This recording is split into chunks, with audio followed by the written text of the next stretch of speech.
Bismillahirrahmanirrahim. Alhamdulillahirabbil alamin. Puji syukur marilah kita panjatkan kehadirat Allah Subhanahu wa taala. Shalawat dan salam semoga tercurah kepada junjungan kita Rasulullah Muhammad sallallahu alaihi wasallam beserta keluarga dan para sahabatnya.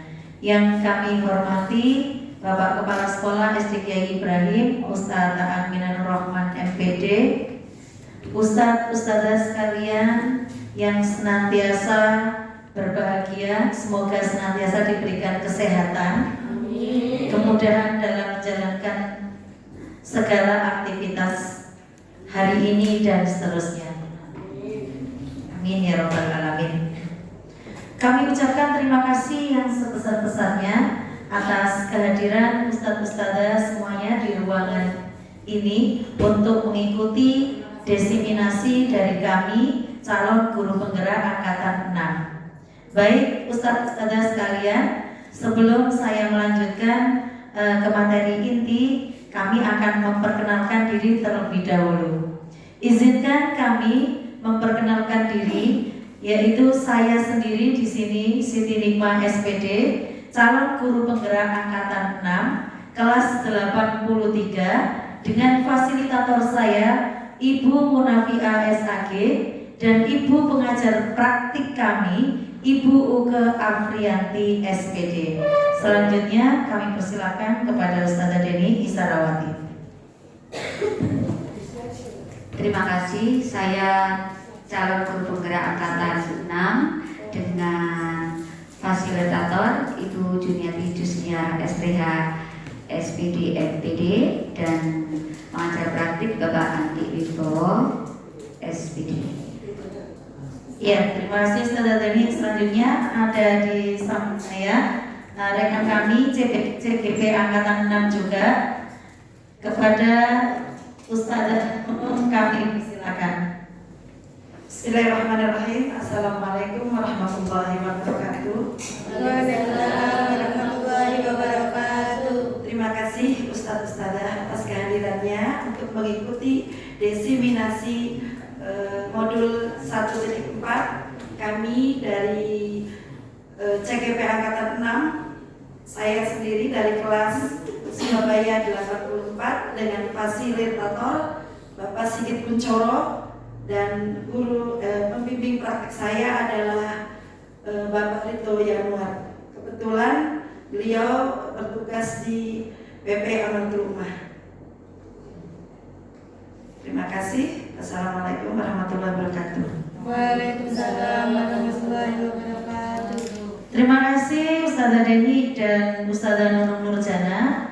Bapak Ibu sekalian yang kami hormati, sebelum memasuki materi inti, bolehkah kita sejenak untuk relaksasi?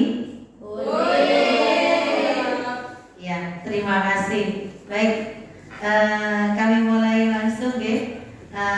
Kami akan melakukan strategi stop. Ya, coba kita berhenti sejenak dari aktivitas dan rutinitas sehari-hari yang kita lakukan. Kita kosongkan diri kita kembali ke titik nol. Oke, baik. Bapak Ibu sekalian, kami persilakan untuk duduk dengan mengambil posisi ternyaman. Posisi ternyaman. Monggo.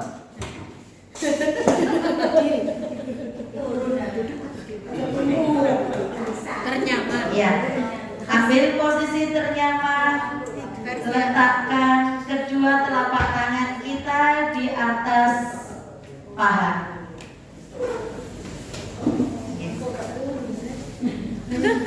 Pelan-pelan pejamkan mata sejenak. Pejamkan mata sejenak. Kita berhenti dari aktivitas rutinitas kita sehari-hari. Pelan-pelan tarik nafas dalam-dalam, tahan, nikmati alunan musik ini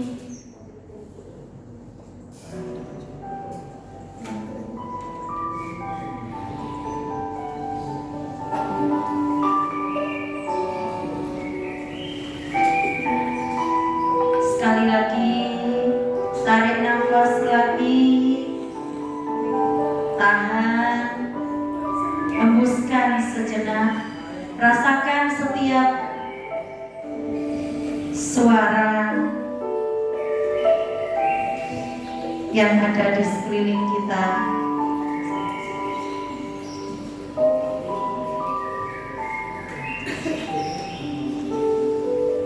Ambil nafas pelan, nafas dalam.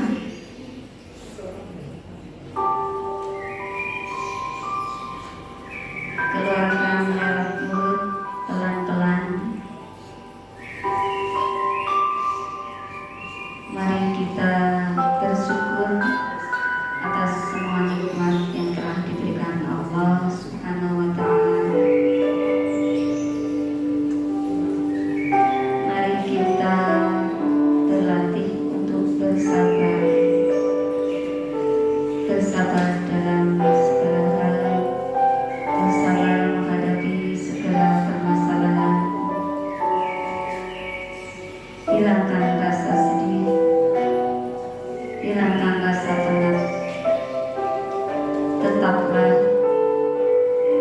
berwibawa dengan apa yang ada pada diri kita. Hilangkan kesombongan, keangkuhan.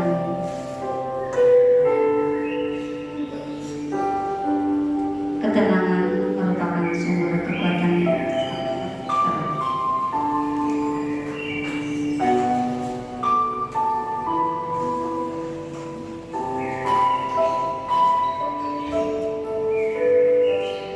Terus tarik nafas dalam-dalam, tahan, masukkan hal-hal yang positif, sabar dalam menghadapi segala murid yang berbagai macam karakter.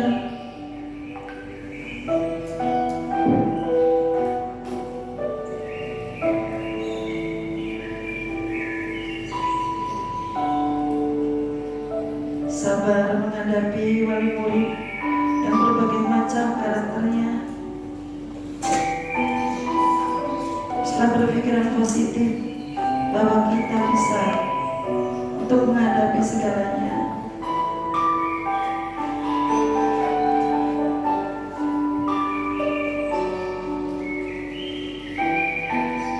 Banyaklah bersyukur kita dijadikan Allah sebagai pendidik anak-anak bangsa, penerus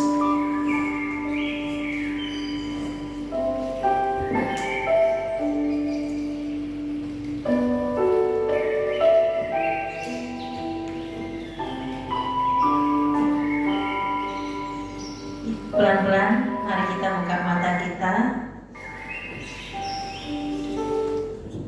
Kita buka mata kita kembali. Bagaimana apa yang dirasakan oleh Bapak Ibu sekalian? Kira-kira lebih fresh lagi. Oke, alhamdulillah. Kita beri tepuk tangan untuk kita semuanya.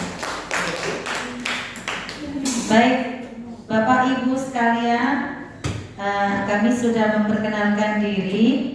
Maksud dan tujuan kami apa hari ini adalah untuk melaksanakan desiminasi modul 1.4 tentang budaya positif. Sebelum kita melanjutkan ke materi inti, kita terlebih dahulu akan membuat kesepakatan kegiatan kita pada pagi hari ini. Mari kita bersama-sama ya. Yang pertama, kira-kira apa yang kita sepakati? Monggo dari Ustazah Sia, Ustazah Sofi, Ustaz Roni. Demi kelancaran kegiatan pagi hari ini, mari kita membuat kesepakatan bersama dulu. Monggo. Ya, boleh. Ya. Oke, tertib ya dari Viro, tertib. Kemudian selanjutnya aktif. tertib mengikuti kegiatan. Selanjutnya yang kedua adalah aktif memberikan umpan balik. Selanjutnya, monggo Ustazah, yang lainnya bebas. Oke.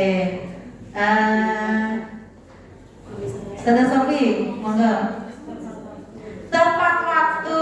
Nah ini ya, tidak boleh molor, Ustazah. Ya, karena mulainya molor nanti selanjutnya juga insya Allah mundur. Oke. Baik. Tepat waktu. Selanjutnya, Ustazah yang lainnya. Boleh makan. Apa?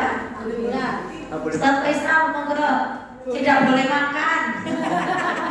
Ya. Boleh. Oke. Tepat waktu. Apa lagi Ustazah? Boleh kok. Oke, apa lagi? Monggo. Berapa itu? Bahagia. Ustazah, bahagia selalu. Bahagia selalu Ustazah Dina. Oke. Bahagia selalu. Ya, bahagia selalu. Jangan lupa bahagia. Itu yang utama. Ya. Ya, well being ya. Oke, baik. Selanjutnya apa lagi Ustazah? Perut harus kenyang. Boleh makan ya di Sambi ya Ustazah. Oke. Enggak apa-apa, monggo. Apa lagi Ustazah? Ya. Boleh makan tapi tetap mengikuti dengan tertib ya. Oke, selanjutnya apa lagi Ustazah? Apa lagi? Menjaga kebersihan ruangan kelas. Baik. Ya, menjaga kebersihan ruangan kelas. Jadi nanti setelah makan, pulang sampah harus dibuang, di bawah juga ya. Baik, selanjutnya apa lagi Ustazah? Monggo. Kalau ke kamar mandi izin dulu. Ya. Oke.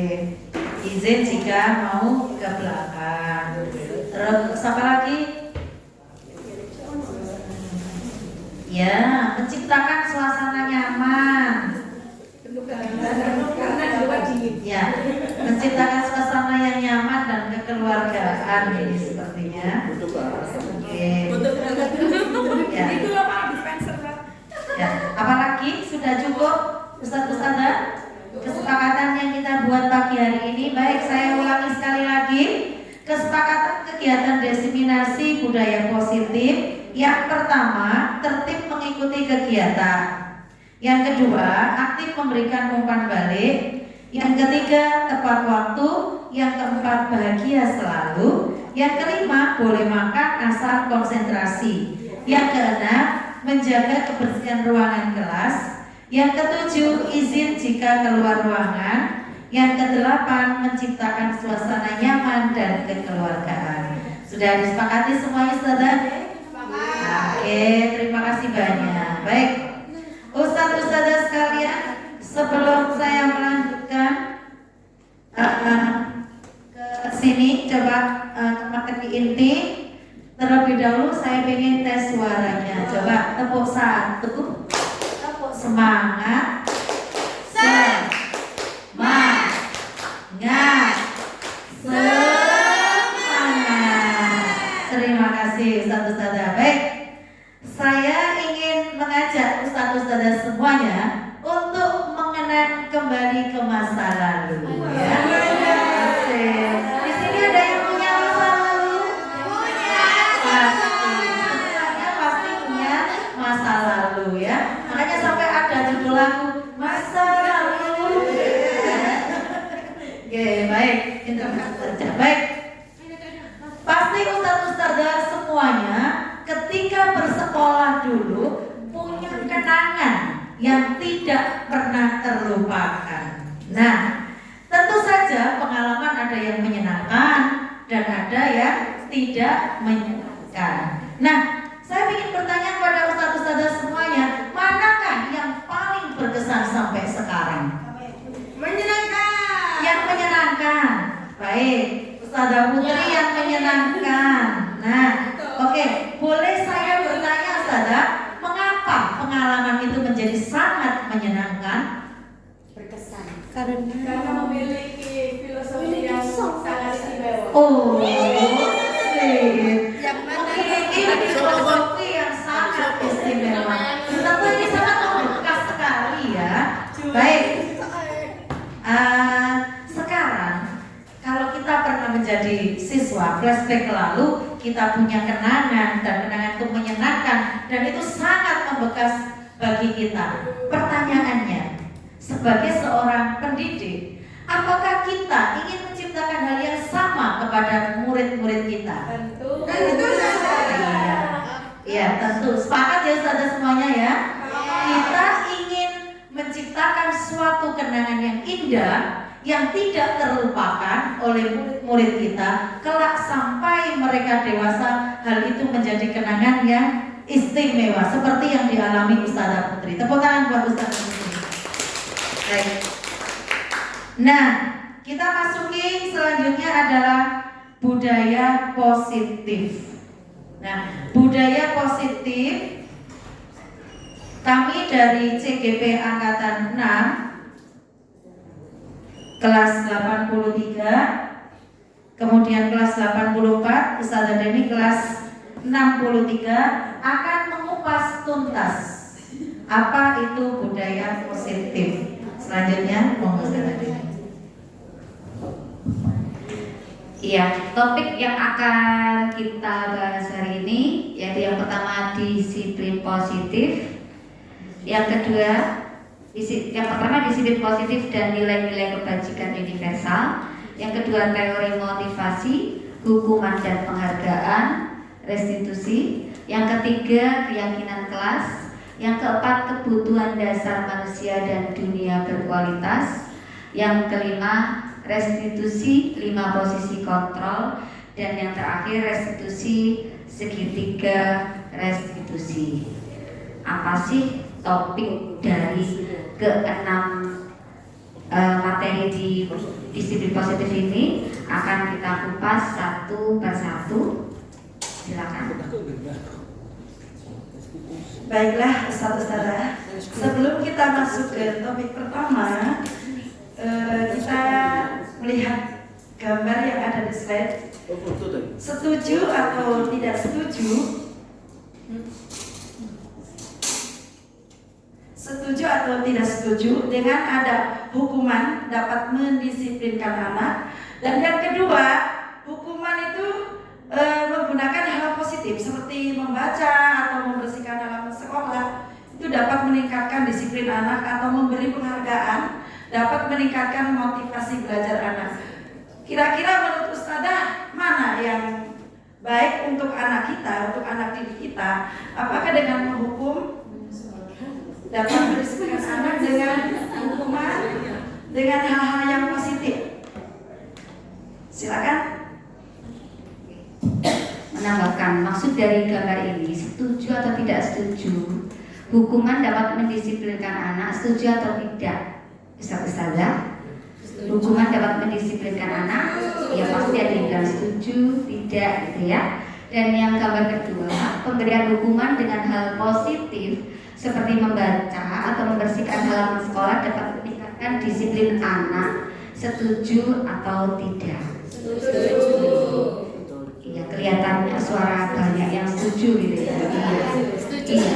Dan gambar yang terakhir, memberi penghargaan dapat meningkatkan motivasi belajar anak, setuju atau tidak? Setuju. Mungkin yang diam itu tidak setuju gitu deh. Ada yang enggak menjawab. Oke, mari kita kupas nanti nggih. Iya, kupas tuntas gitu ya. Karena ini mengawali, jadi kita harus tahu dulu. Karena terkait dengan disiplin positif, kita kaitkan dengan hukuman, ya. Mari kita lanjutkan. Apa sih disiplin itu? Nah, di sini makna dari disiplin. Makna dari disiplin berasal dari bahasa Latin disiplina, yang artinya belajar. Makna asal dari kata ini berkonotasi dengan disiplin diri dari murid-murid Sokrates dan Plato. Disiplin diri membuat orang menggali potensinya menuju sebuah tujuan apa yang dia hargai. Namun dalam budaya kita, makna kata disiplin telah berubah menjadi sesuatu yang dilakukan seseorang pada orang lain untuk mendapatkan kekuatan. Kecenderungan umum adalah menghubungkan kata disiplin dengan ketidaknyamanan, bukan dengan apa yang kita hargai atau pencapaian suatu tujuan yang mulia. Itu makna disiplin. Baik, selanjutnya kita akan membahas tentang disiplin dan nilai-nilai kebajikannya. Nah, baik, di sini sudah ada berpasang-pasangan, ya? Sudah berpasang-pasangan? Ya. Oke, Ustaz Firo mungkin bisa berpasangan dengan Ustaz Roni. Oh, silakan. Ustaz di sini. Oke, pengajar praktek. Memantau, saya memantau. Oke, baik. Berikutnya, ya, mari kita bereksperimen dulu ya. Oke, asik. Kita akan bahas siapa sesungguhnya yang memiliki kontrol. Nah, di sini kalau kita praktek itu ada alat dan buahnya itu secara kertas yang mudah digenggam dengan ukuran dan ketebalan, kemudian ada alat tulis. Di potongan kertas tulis satu benda atau satu nilai atau satu sesuatu yang sangat amat berharga bagi Anda. Saya yakin Bapak Ibu di sini semuanya pasti memiliki sesuatu yang sangat berharga, baik itu berupa wujud benda materi ataupun yang lainnya. Di rumah pasti ada sesuatu, ingat-ingat, bayangkan benda apa yang menurut Bapak Ibu itu istimewa. Itu ya, sertifikat tanah. Ya, harus benda ya, sertifikat tanah. Anda harus benda. Oke, baik. Yang lainnya mungkin barangkali. Iya.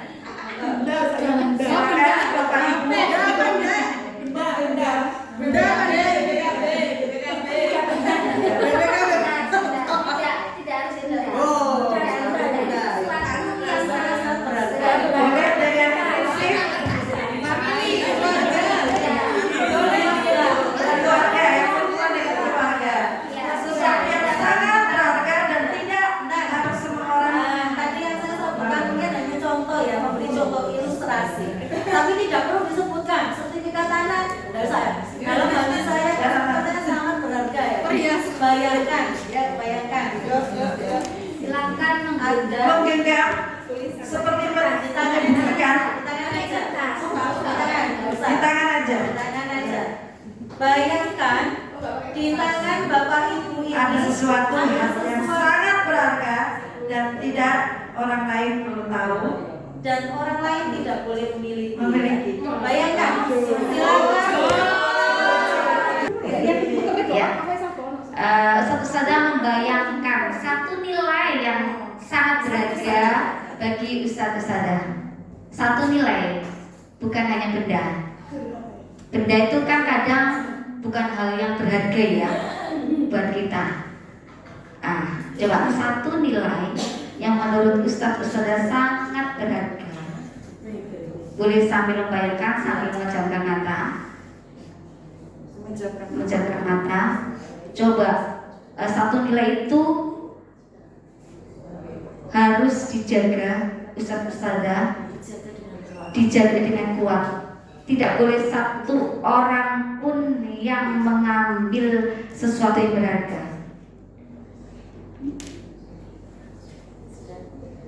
Baik, saya lanjutkan. Di sini ada Ustazah Sofi dan Ustazah Asia. Silakan berhadapan. Ustazah Sofi menggenggam sesuatu yang punya nilai yang sangat berharga.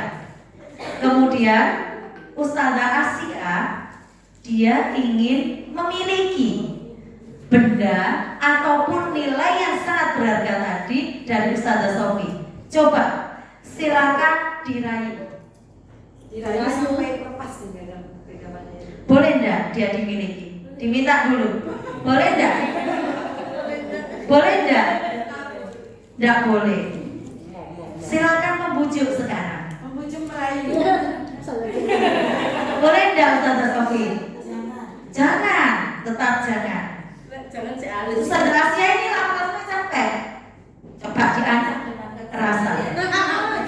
Bukan ya, coba diajak. Boleh enggak? Tidak boleh. Iya. Coba memaksa ngomong kepala tangan, boleh enggak? Tidak boleh ternyata ya. Baik, monggo. Iya. Terima kasih. Semua juga bisa mencoba. Nanti bisa dicoba ya muridnya. Sudah tadi ya dirasakan apa yang terjadi. Ya, apa yang terjadi. Ini terkait dengan kontrol, teori kontrol ya saudara. Akan kita lanjutkan ke materi berikutnya.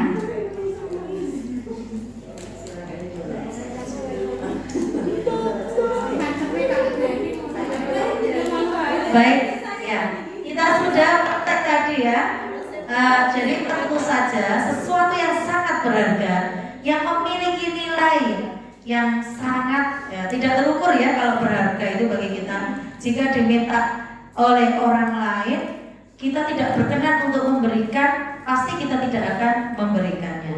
Hal itu terkait dengan nilai kontrol. Nah, di sini kita akan membahas tentang perubahan paradigma stimulus respon dan teori kontrol. Nah, siapa sesungguhnya yang memiliki kontrol?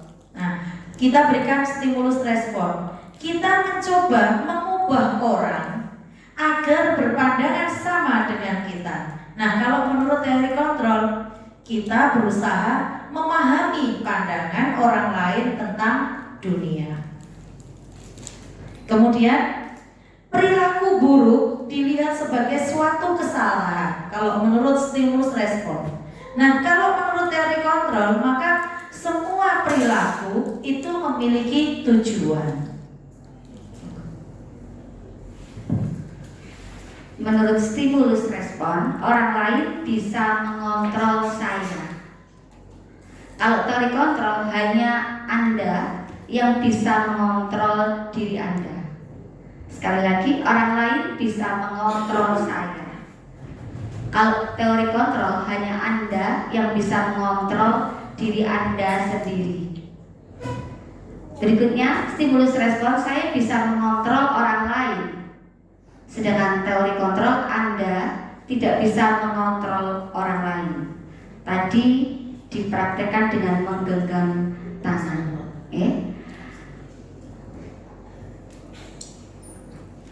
Untuk perubahan paradigma stimulus respon dan kontrol yang selanjutnya yaitu saya bisa mengontrol orang lain, itu termasuk stimulus respon.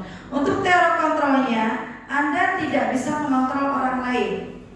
Selanjutnya, pemaksaan ada pada saat bujukan yang gagal. Tadi Ustazah Ustazah Asia memaksa untuk membuka genggamannya yang ada di Ustazah Sofi.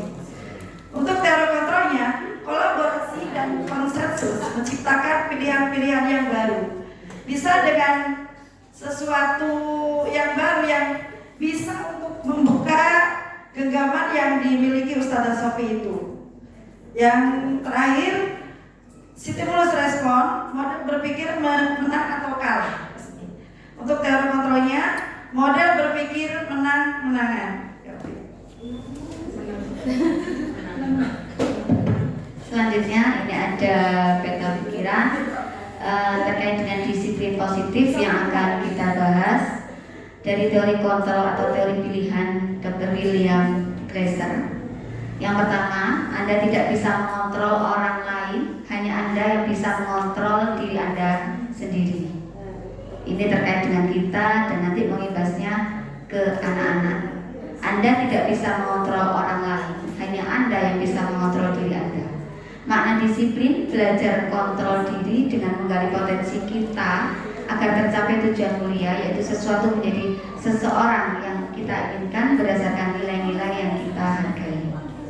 Berikutnya, semua perilaku memiliki tujuan. Di sini ada teori motivasi. motivasi ekstrinsik dan motivasi intrinsik. Motivasi ekstrinsik motivasi dari luar, motivasi intrinsik dari dalam diri kita sendiri.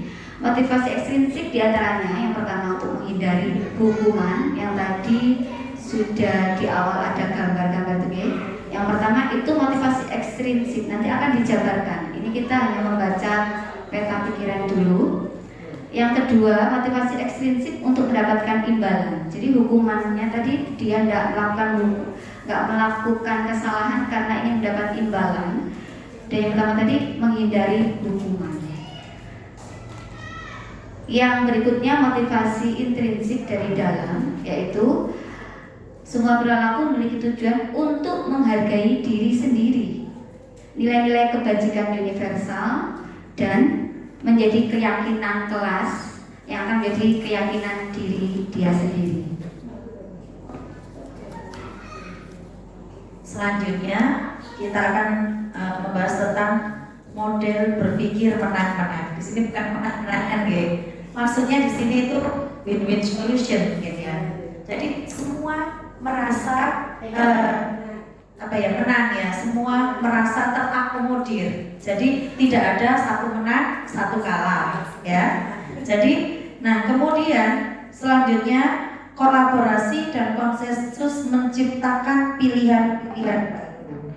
Kaitannya dengan tadi yang di depan tadi, setujukah Anda dengan hukuman, dengan pemberian reward? Kemudian yang satu lagi tadi tentang memberikan hukuman tapi yang bersifat positif seperti membaca dan lain-lain.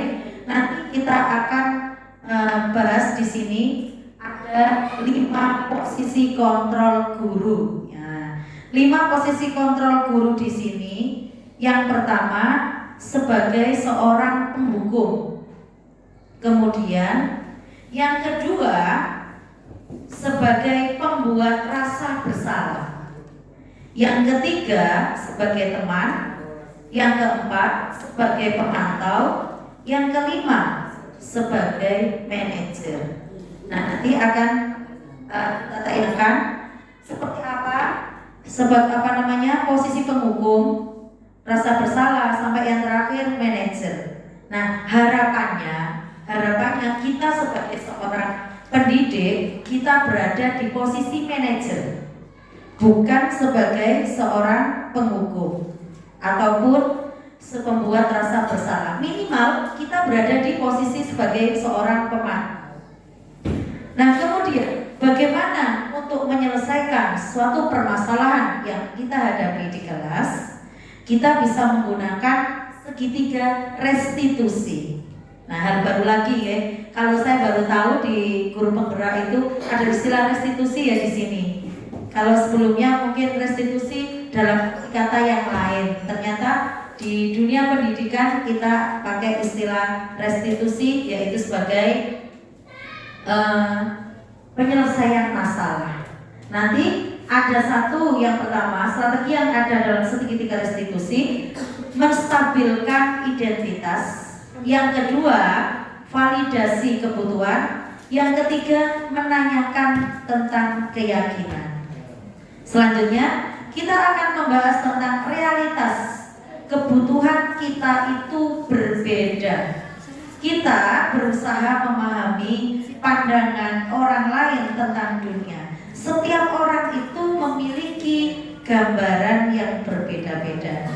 Tentu saja ada kebutuhan manusia yang harus kita penuhi, yaitu ada 5. Yang pertama tentang penguasaan, kasih sayang, rasa diterima, kesenangan, dan juga kebebasan.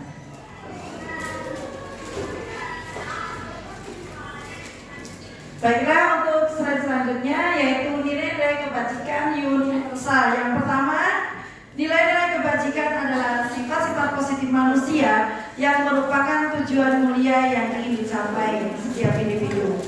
Nilai-nilai tersebut bersifat universal dan lintas bahasa, suku bangsa, agama maupun latar belakang. Yang kedua, setiap perilaku membuatnya memiliki suatu tujuan. Jadi, ketika anak melakukan kesalahan, pasti dia memiliki tujuan yang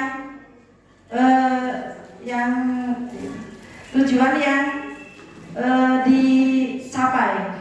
Yang ketiga, dengan mengaitkan nilai-nilai kebajikan yang diyakini seseorang, maka motivasi intrinsiknya akan terbangun, sehingga menggerakkan motivasi dari dalam untuk dapat mencapai tujuan mulia yang diinginkan menurut Yen Gosen 1998. Yang ketiga, nilai-nilai kebajikan yang ingin dicapai oleh setiap anak Indonesia kita kenal dengan profil pelajar Pancasila. Yang terakhir, beriman. Ini penjabaran dari profil pelajar Pancasila, yaitu beriman, bertakwa kepada Tuhan Yang Maha Esa, dan berakhlak mulia, mandiri, bernalar kritis, berkebinekaan global, bergotong royong kreatif. Coba Ustadzah kita bisa menyanyikan profil pelajar Pancasila. Sudah hafal semua? Mohon untuk berdiri.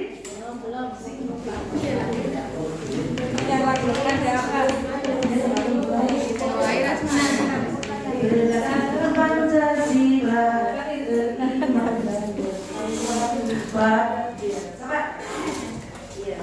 Sudah hafal semua ya, Ustazah? Ini Ustazah sudah mempraktekkan, apalagi Ustazah Sofi dan Ustazah Oke, siap. 1, 2, 3.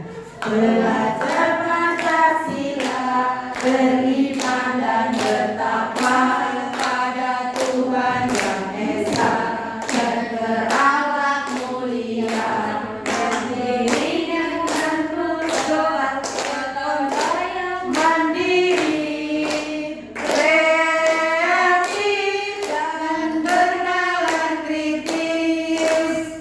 Coba bisa lagi. Belajar Pancasila, beriman dan bertakwa pada Tuhan Yang Esa, dan berakhlak mulia, berkebinekaan global, gotong royong, mandiri, kreatif, dan bernalar kritis. Masya Allah. Hebat semuanya. Semoga anak-anak kita semua menjadi profil pelajar Pancasila yang baik. Amin. Selanjutnya, Ustaz. Baik, terima kasih Ustazah Jana. Selanjutnya, Bapak Ibu sekalian, kita akan membahas tentang teori motivasi, hukuman, penghargaan, dan restitusi. Mungkin tadi di poin yang awal masih bingung ya, ini apa sih yang dimaksud sebenarnya itu? Ada motivasi, ada hukuman, penghargaan, restitusi. Ya, mari kita kupas di sini bersama-sama. Oke, baik. Teori motivasi perilaku manusia. Untuk menghindari ketidaknyamanan atau hukuman, apa yang terjadi apabila saya tidak melakukannya? Coba, ada yang bisa jawab di sini? Apa yang akan terjadi apabila saya tidak melakukannya, tidak melakukan sesuatu? Ya, monggo. Dari teori motivasi perilaku manusia ini, yang pertama kita bahas teori motivasi. Ini 3 contoh. Tiga contoh. Yang pertama, apa yang akan terjadi apabila saya tidak melakukannya? Jadi anak-anak itu misal ada yang melakukan sesuatu, yang itu suatu aturan dari kelas itu atau dari sekolah itu, apa yang akan terjadi bila dia itu tidak melakukannya? Nah, ini motivasi eksternal apa internal? Itu maksudnya ya.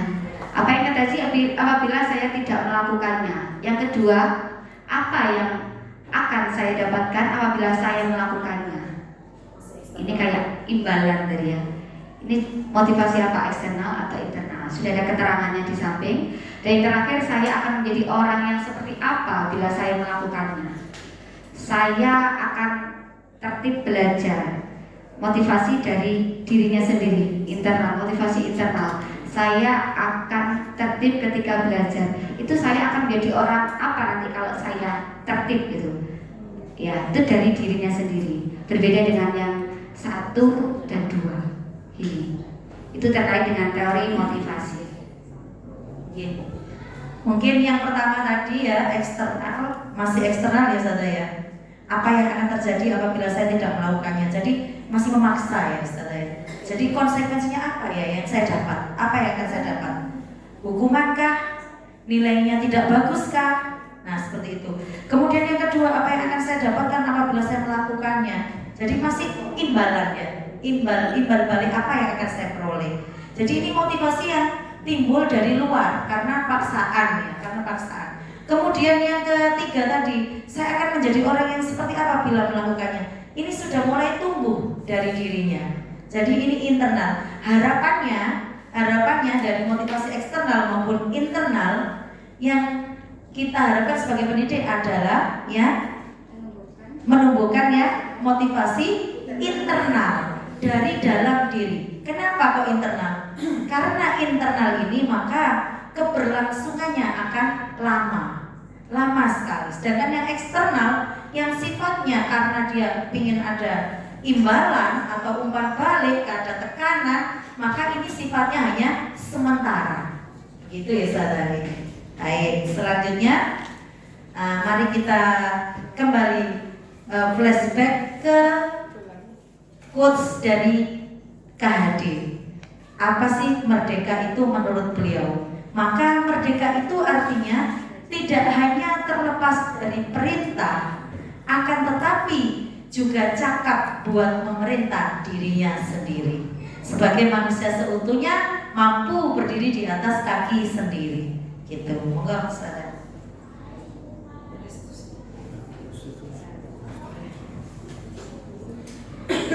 Selanjutnya, untuk menyelesaikan suatu permasalahan di kelas, kita menggunakan yang di modul ini yaitu restitusi.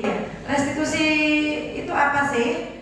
Proses menciptakan kondisi bagi murid untuk memperbaiki kesalahan mereka, sehingga mereka bisa kembali pada kelompok mereka dengan karakter yang lebih kuat. Restitusi juga merupakan proses kolaboratif yang mengajarkan murid untuk mencari solusi untuk masalah mereka dan membantu murid berpikir tentang orang seperti apa yang mereka ingin menjadi tujuan kuliah dan bagaimana mereka harus memperlakukan orang lain. Oke, lanjut. Di sini ada 9 ciri-ciri. Ya, 9 ciri-ciri restitusi bisa dilihat di ini di slide. Yang pertama, bukan untuk menebus kesalahan, namun untuk belajar dari kesalahan. Yang kedua, perbaiki hubungan. Yang ketiga, tawaran, bukan paksaan. Yang keempat, restitusi itu menuntun untuk melihat ke dalam diri. Yang kelima, restitusi mencari kebutuhan dasar yang mendasari tindakan.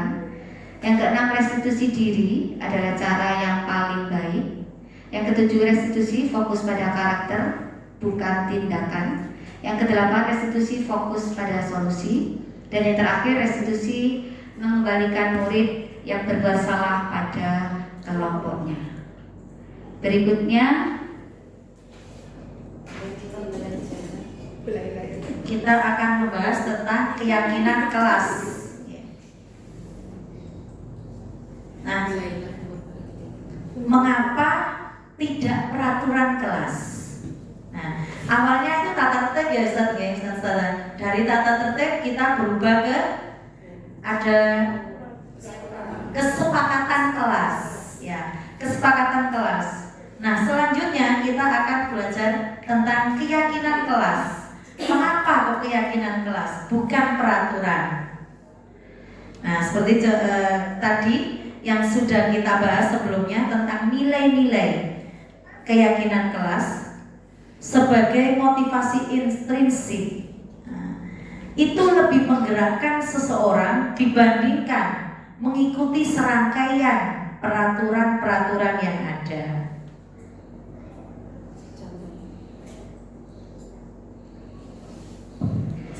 dari dua contoh ini, ada satu kesepakatan kelas di TK Dharma Wanita Persatuan dan yang satu kesepakatan kelas di suatu kelas ya.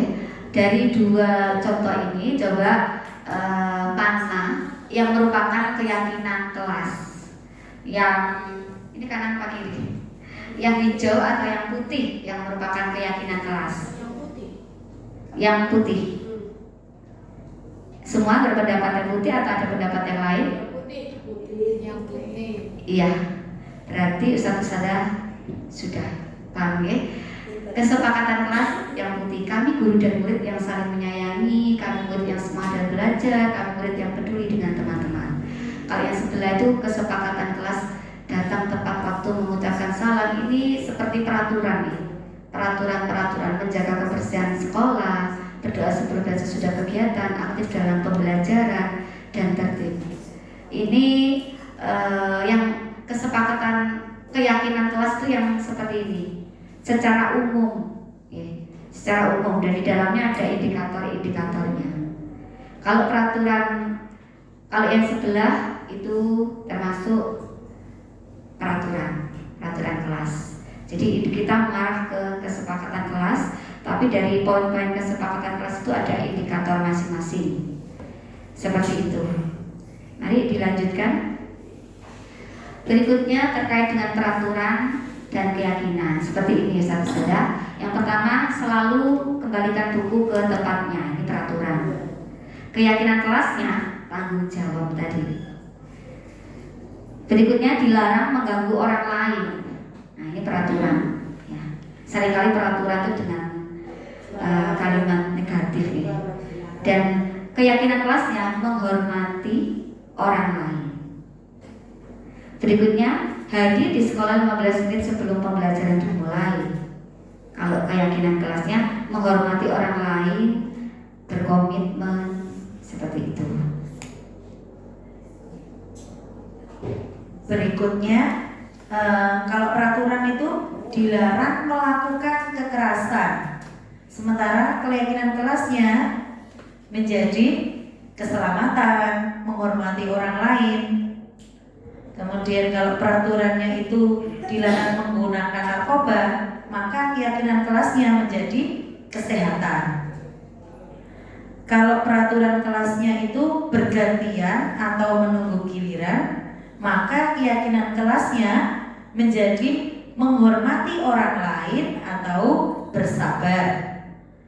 Kalau peraturan kelasnya itu gunakan masker, maka keyakinan kelasnya kesehatan dan keselamatan. Jika peraturan kelasnya itu jangan berlari-lari di kelas atau di koridor, maka keyakinan kelasnya menjadi keselamatan dan keamanan. Sampai di sini bisa dipahami ya saudara sekalian?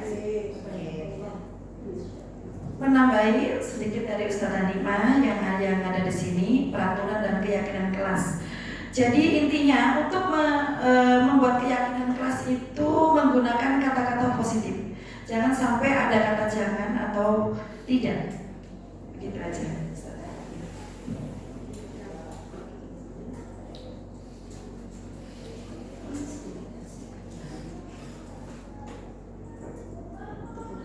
Oke, baik Ustaz-ustaz semuanya, kita coba deh bersama-sama. Oke. Di sini ada tindakan guru, kemudian ini termasuk tindakan ini termasuk hukuman apa konsekuensi? Hukuman. Nah, bentar, saya bacakan satu-satu ya. Sumedang kalau dihukum ya sepertinya. Ya semangat ya Ustazah Putri ya. Yang pertama, nah ini dulu sumber yang saya lakukan ini ya. Mencatat 100 kali di dalam buku kalimat saya tidak akan terlambat lagi karena terlambat ke sekolah. Ini termasuk hukuman apa konsekuensi, Ustazah? Hukuman. Terus sekali, Ustazah ya? Oke, tepuk tangan. Berikutnya yang kedua, lari mengelilingi lapangan basket sebanyak 2 kali karena terlambat hadir di sekolah. Hukuman apa konsekuensi? Hukuman. Baik. Lanjut, yang ketiga, murid diminta untuk push up 15 kali karena tidak menggunakan masker ke sekolah. Itu hukuman atau konsekuensi? konsekuensi hukuman. Baik, lanjut. Menggantikan kertas tugas teman yang telah dicoret-coret. Konsekuensi. Karena di situ ada hubungan ya antara tugas teman yang telah dicoret-coret menggantikan kertas itu tanggung jawab, ada rasa tanggung jawab di situ. Yang selanjutnya membersihkan tumpahan air di meja tulis karena tersenggol pada saat belajar. Konsekuensi. Karena masih ada hubungan erat dengan masalah yang sebelumnya. Murid disuruh untuk melepas sepatu seharian di sekolah karena tidak mengenakan sepatu hitam. Betul, iya.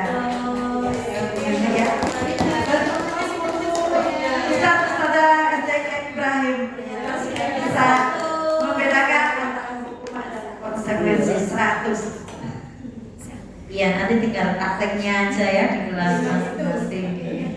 Baik, saudara sekalian, sejatinya hukuman itu memang berhasil pada orang-orang sukses karena mereka dapat menyerapnya dan memaafkan si penghukum.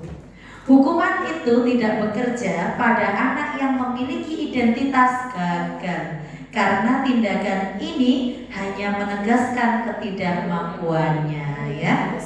Oke, lanjut ya Ustaz-Ustazah. Setelah tadi kita membahas tentang keyakinan kelas ya, restitusi ya. Oke, kemudian kita praktek untuk membuat kita yang dari kemarin itu kita praktek membuat keyakinan kelas di kelas masing-masing. Ini sebuah contoh saja. Ini sebuah contoh saja yang telah kami buat. Ya, keyakinan di kelas 4A. Yang pertama, menjaga kerapian dan kebersihan diri. Yang kedua, menjaga kebersihan dan kerapian kelas. Yang ketiga, disiplin waktu masuk dan keluar kelas. Yang keempat, menjaga ketertiban kelas. Yang kelima, berbicara dan bersikap sopan kepada semua warga sekolah. Kemudian yang keenam, saling menyayangi dan membantu. Ini salah satu contoh saja yang telah kami buat kemarin karena kami mendapatkan tugas untuk membuat keyakinan kelas. Itu Ustaz-Ustazah sekalian, oke? Selanjutnya berikutnya pembelajaran keempat sudah lumayan ya. Pembelajaran keempat sudah terlewati 3 pembelajaran. Yang keempat, kebutuhan dasar manusia dan dunia berkualitas. Kebutuhan dasar manusia pertama, kasih sayang. Manusia itu butuh kasih sayang. Tetap bertahan. Kebutuhan dasar manusia yang pertama bertahan hidup, butuh ini ya. Yang kedua kasih sayang, kemudian penguasaan bisa, butuh untuk bisa, kemudian kesenangan dan kebebasan. Kita semua pasti butuh ini, begitu juga dengan anak-anak ya. Kebutuhan kasih sayang di sini contohnya ingin disukai, diterima, akrab dengan orang tua, belajar karena suka pada gurunya, teman sebaya sangatlah penting, kemudian suka bekerja dalam kelompok. Ini contoh kebutuhan manusia. Yang berikutnya penguasaan, ingin menjadi pemimpin. Seperti yang kita amati tiap hari di kelas ya, pasti ada anak yang ingin menjadi pemimpin. Kemudian mengamati sebelum mencoba hal baru, merasa kecewa bila melakukan kesalahan, sangat rapi dan sistematik, dan ingin mencapai yang terbaik. Ini contoh-contoh kebutuhan dasar manusia. Poin kasih sayang dan penguasaan. Berikutnya untuk kebutuhan pokok manusia yang nomor 3 yaitu 4 ya. 4 kesenangan, fun. Setiap anak ingin menikmati apa yang dilakukan. Yang kedua, konsentrasi tinggi saat mengerjakan hal yang disenangi. Biasanya anak lebih semangat apabila mengerjakan hal yang sangat disukainya. Saya pernah melihat anak-anak sangat semangat sekali ketika biasanya kuisis. Maju ke depan menjawab. Kuisis itu adalah contoh, salah satu contohnya. Yang ketiga, suka permainan kolektor. Ini permainan kolektor kayak mengoleksi benda atau barang. Yang ketiga, suka bergurau atau melucu.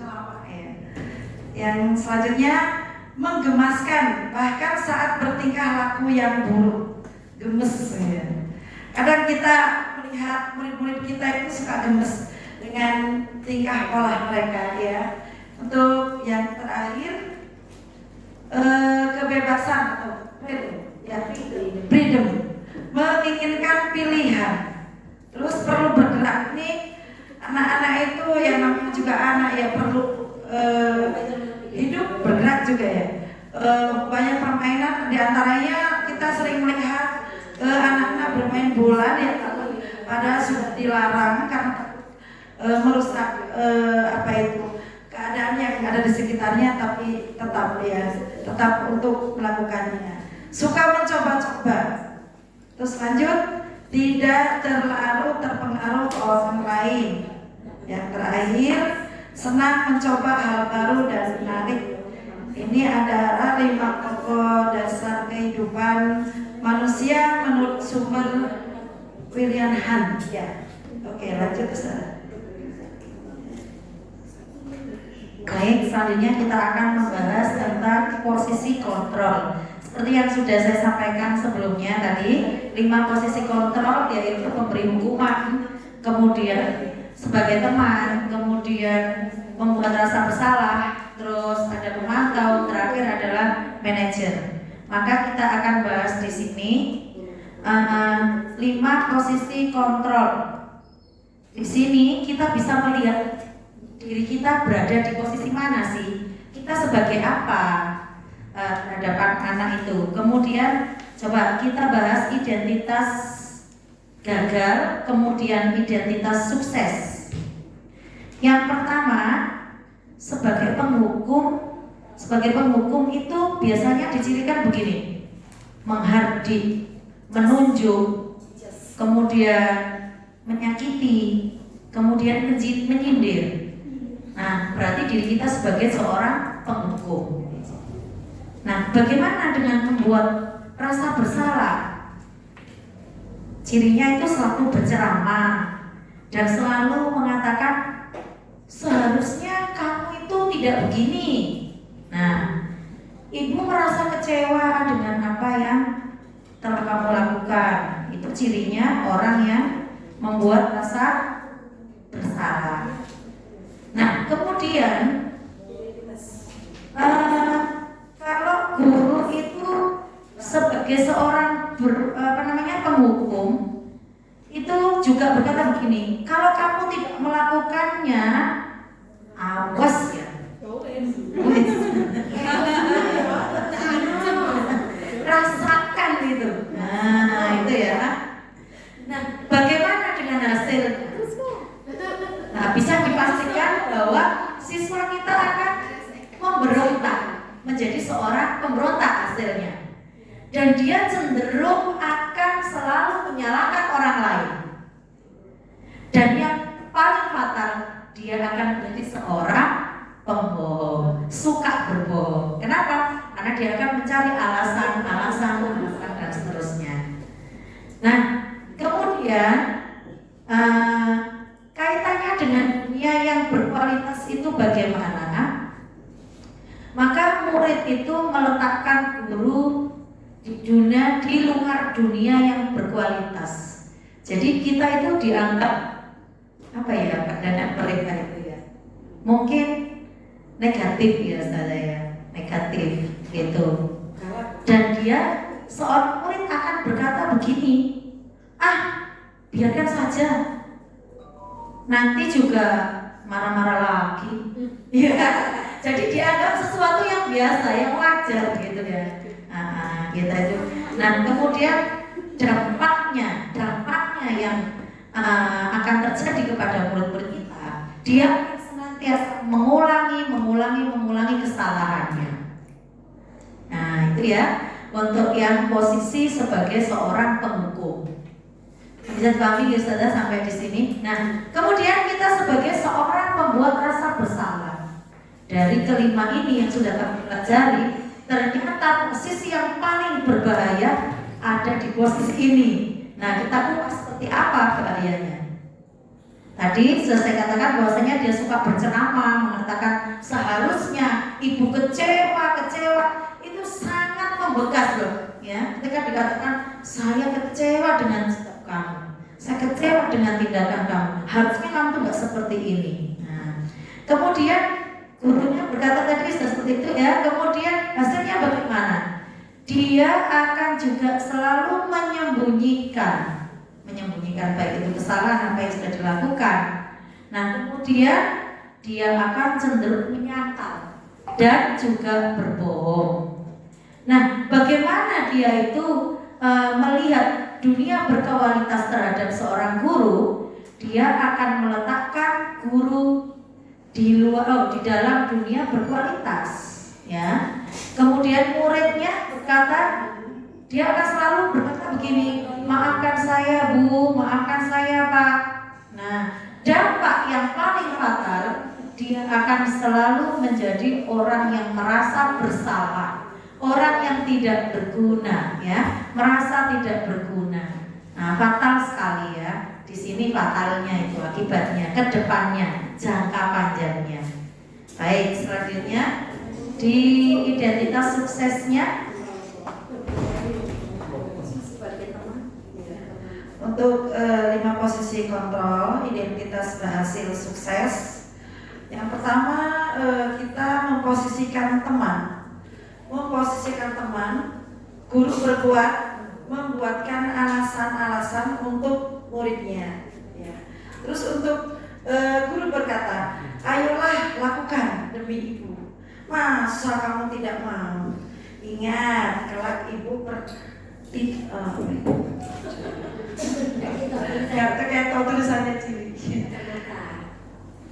Ayolah lakukan demi ibu. Masa kamu tidak mau? Ingat, tidak ibu pernah bantu loh. Ya. Terus untuk hasilnya, jadi anak itu ketergantungan. Lanjut untuk kaitan dengan dunia berkualitas. Murid meletakkan guru di sebagai orang yang sangat penting di dunia berkualitas. Ya. Selanjutnya murid berkata, saya pikir Bapak Ibu teman saya, ternyata begitu. Dampak pada murid lemah, tidak mandiri, jadi tergantung, ya, menggantungkan kepada guru terus ya. Untuk selanjutnya pemantau ini guru berbuat menghitung dan mengukur. Guru berkata, apa peraturannya? Hasilnya menyesuaikan diri bila diawasi. Jadi murid kalau tidak diawasi, dia akan cenderung tidak melakukan. Jadi dia hanya diawasi saja, murid tersebut akan melakukannya. Untuk kaitan dengan dunia berkualitas, murid meletakkan guru, peraturan dan hukum di dunia berkualitas. Murid berkata, berapa banyak bintang yang saya harus peroleh, berapa halaman yang harus saya tulis. Nah, ini adalah mengharapkan sesuatu. Dampak pada murid, menitik beratkan pada sanksi atau hadiah untuk dirinya. Lanjut manajer, Ustaz.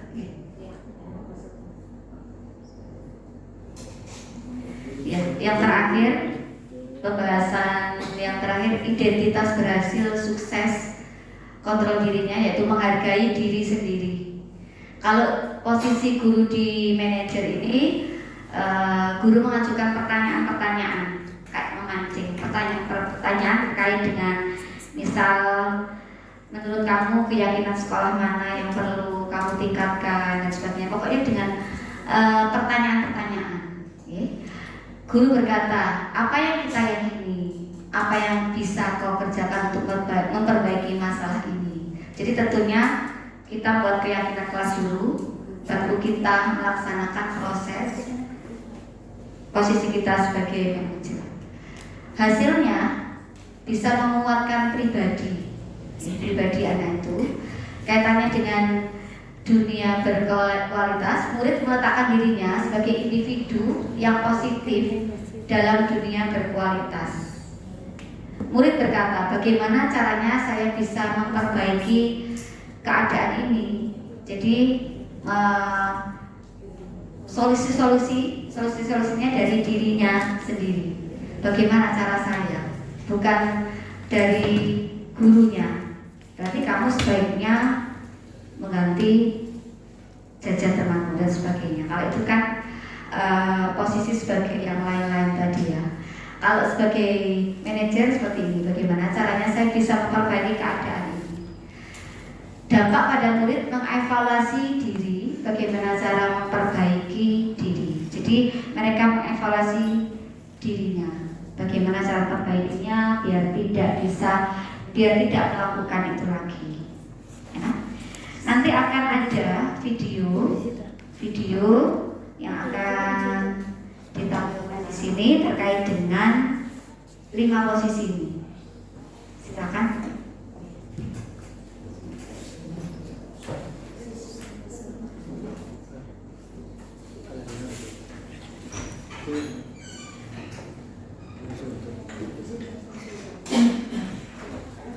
Tadi kan seperti teori-teori itu ya. Coba kita lihat praktek dari video ini.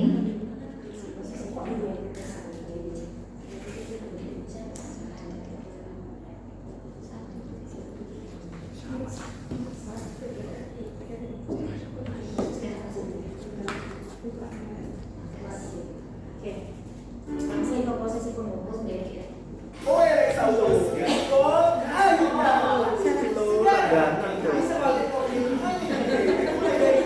Itu premium. Itu tuh.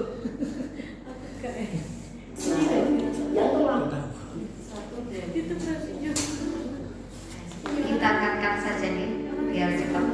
Nah ini contohnya. Ini kan teori kata-kata. Jadi mungkin sulit ya kita pahami. Ini prakteknya.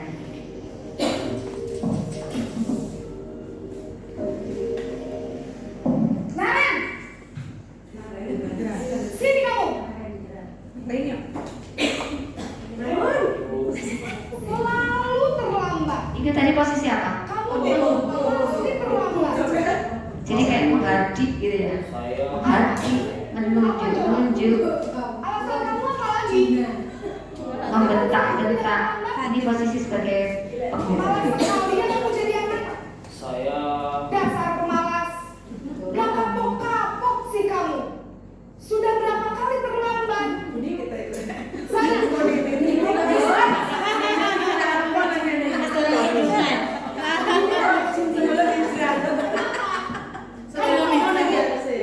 berani-beraninya jawab.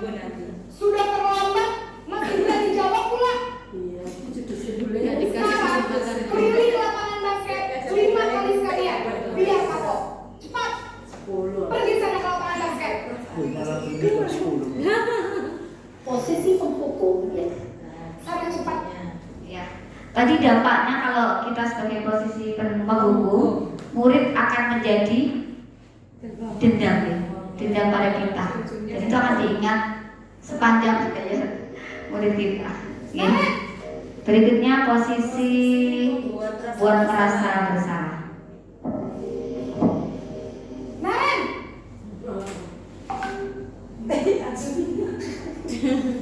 selamat pagi Bu. Naren.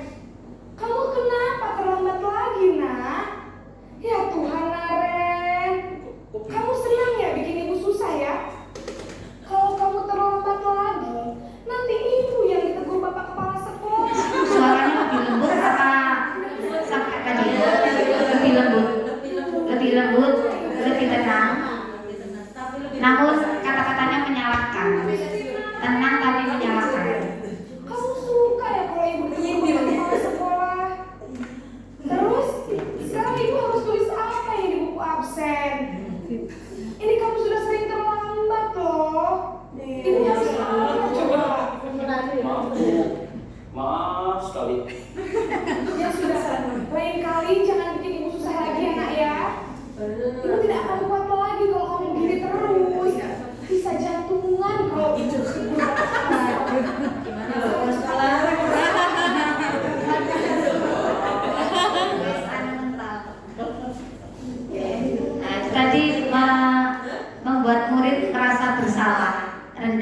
diri.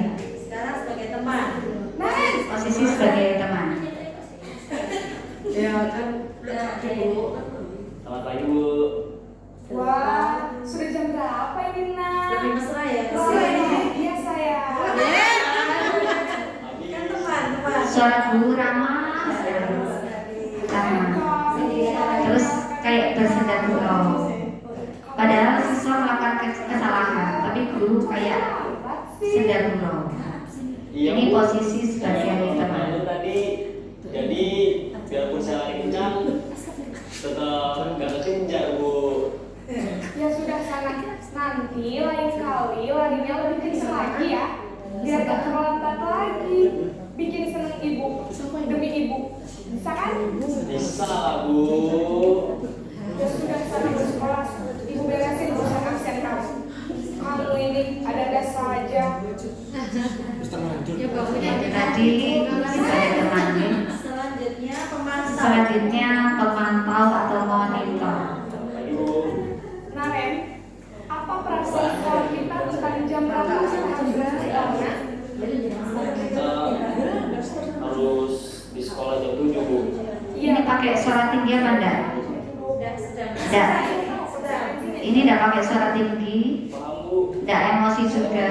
Tinggal kelas pas jam Iya. istirahat selama 20 Suaranya datar. Ya benar, konsekuensinya demikian. Jadi nanti jam 9.30 pas istirahat, kamu harus tinggal di kelas, kerjakan tugas tambahan untuk ketertinggalan kamu, ya. Baik Bu. Nah, itu tadi cenderung formal ya, posisi pemantau atau monitor. Jadi selanjutnya tadi gimana Bu Sarah? Dampaknya ke konsekuensi ya, hadiah kayak gitu ya, yang tadi. Iya, selalu dikembalikan ke hadiah konsekuensi. Ini yang terakhir, posisi sebagai manajer. Selamat pagi Bu. Selamat pagi Naren. Ya, sekolah masuknya jam 7, sekarang sudah jam 7.20. Jadi sekarang bagaimana ini Naren? Maaf Bu, saya lupa salah alarm saya semalam. Baiklah, menurut kamu, keyakinan sekolah yang mana yang perlu kamu tingkatkan?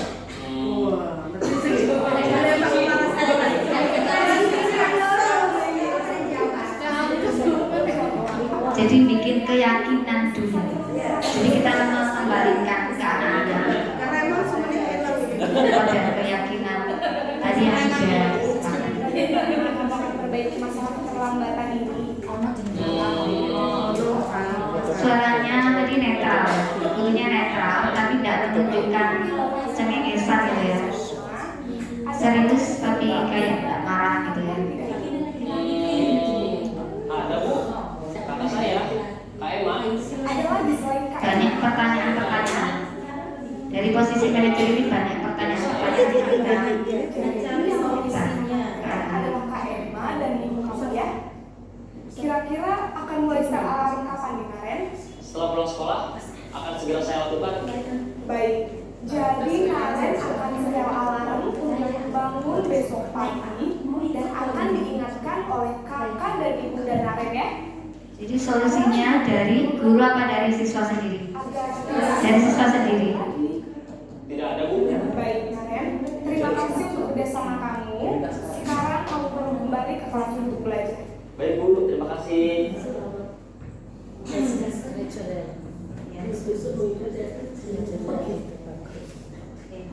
Baik, Bapak Ibu semuanya, dari 5 pilihan tadi, kira-kira setelah dari ruang kelas ini, mana yang menjadi pilihan ideal Bapak Ibu semuanya? Yang mana? Yang mana?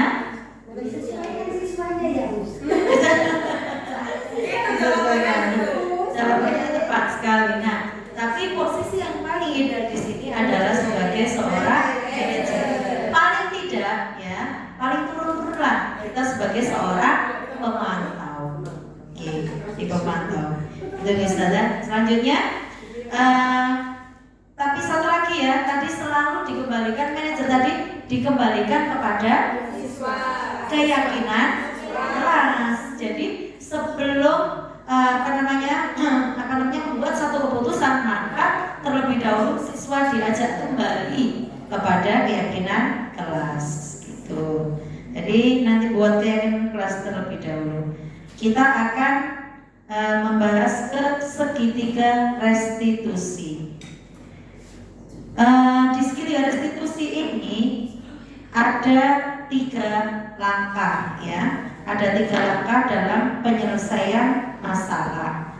Yang pertama yaitu menstabilkan identitas. Kemudian yang kedua adalah validasi kebutuhan. Kemudian yang ketiga adalah menanyakan keyakinan. Nah, apa itu menstabilkan identitas? Untuk membuat anak yang merasa gagal karena berbuat salah menjadi positif terhadap dirinya. Nah, guru akan berkata, berbuat salah itu hal yang manusiawi. Tidak ada manusia yang sempurna. Bapak Ibu juga buat salah. Kita pasti bisa menyelesaikan permasalahan ini. Bapak Ibu tidak tertarik untuk mencari tahu siapa yang benar, siapa yang salah. Bapak Ibu lebih tertarik untuk menyelesaikan masalah. Kalau kamu menyalahkan dirimu sendiri terus-menerus, apakah kamu bersikap baik kepada dirimu sendiri? Itu pada poin menstabilkan identitas. Selanjutnya segitiga restitusi yang kedua yaitu membantu siswa mengenali basic atau kebutuhan yang ingin dipenuhinya ketika melakukan kesalahan itu. Guru berkata, kamu bisa saja kan melakukan hal yang lebih buruk, tapi kamu tidak melakukannya. Yang kedua, kamu pasti punya alasan mengapa melakukannya. Yang ketiga, apa yang penting bagi kamu? Kamu boleh tetap berusaha menjaga sikap itu, tapi tambahkan sikap yang lain yang baru. Maukah kamu belajar cara lain untuk mendapat yang kamu butuhkan tanpa harus mengumpul? Apakah kamu bisa melakukan dengan lebih baik besok lagi? Dari saya, sebelumnya terima kasih sudah mau belajar bersama kami bertiga. Terima kasih atas waktunya. Yang terakhir dari saya, disiplin positif bukan untuk menjadi murid tertib, tapi mengembalikan anak pada harga diri. Itu yang paling penting, yang membekas di hati mereka sampai mereka dewasa. Itu apa? Harus kita maknai bersama.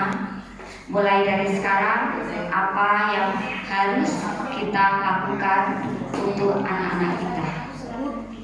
Terima kasih. Ditutup. Iya. Mohon sebelum kami mengakhiri undur diri dari sini, mungkin bisa direfleksikan kembali tentang apa yang sudah dipelajari hari ini. Harapannya ke depan setelah mengikuti desiminasi ini seperti apa, terutama terkait dengan tugas kita sebagai seorang pendidik. Mungkin bisa mewakili salah satu dari ustazah untuk maju ke depan. Monggo, Ustazah Sofi atau Ustazah Ainur. Monggo. Silakan disampaikan apa yang sudah dipelajari hari ini, tentang perasaannya bagaimana, harapan kedepannya bagaimana. Monggo, mohon waktunya sebentar, Ustazah Ainur.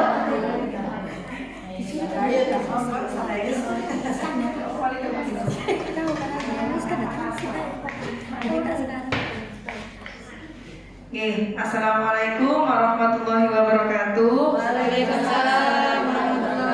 Terima kasih banyak atas sharing ilmunya Ustazah Deni, Ustazah Nikma, dan Ustazah Jana, yang tentunya materi hari ini insya Allah sangat bermanfaat dan tentunya harapannya adalah membudaya. Nah, ini ustadz-ustadzah semua, mari bersama-sama dari pimpinan sekolah, wali kelas, dan guru bidang studi, karena ini tidak hanya wali kelas saja, tapi semua stakeholder yang ada di sekolah harus bisa mempraktekkan budaya-budaya positif di sekolah kita tercinta. Seperti itu, terima kasih.